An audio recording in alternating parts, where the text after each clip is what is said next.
পূজা পার্বণ নানা রকম আছে।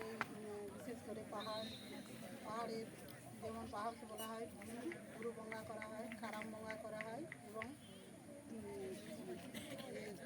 শারদ পূজা করা হয়। এগুলো আমাদের ধর্মীয় পূজা মুন্ডাদের। আমাদের যেমন একটা বিবাহের পরে বিবাহ যে একটা প্রচলন আছে, সেই প্রচলনের সময় আমাদের 5 শিকা পণ আদান প্রদান আছে, ওটাই দাবি হিসেবে আমরা ব্যবহার করি।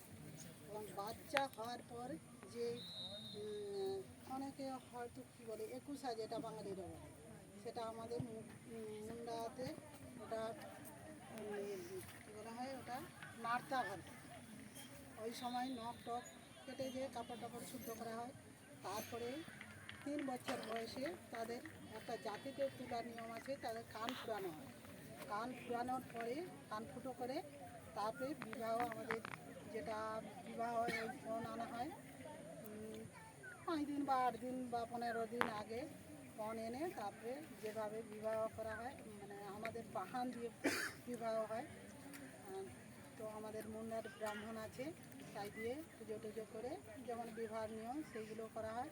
তারপরে আমাদের যে পূজা পার্বণ, শারদ পূজা, কারাম পূজা, গোয়াল পূজা, এগুলো করা হয় মুন্ডাদের।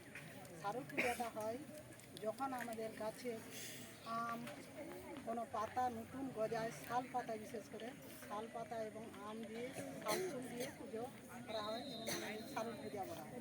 এই মাঠেই করা হয় আমাদের পুজো। আমাদের দেশ বিদেশ থেকে, বাইরে থেকে অনেকেই আসে আমাদের মুন্ডাজাতে। এইগুলোই মোটামুটি আমরা এই নীতিগুলোই মেনে চলেছি। আমাদের ঈশ্বর ভগবান যেহেতু আমরা ওনাকেই দেবতা রূপে ব্যবহার করি বা মানি আমরা, উনি আমাদের বিরোধী নেতা বলা যায় বা আমরা ভগবান রূপে মানি এবং মুন্ডা ভাষা কি?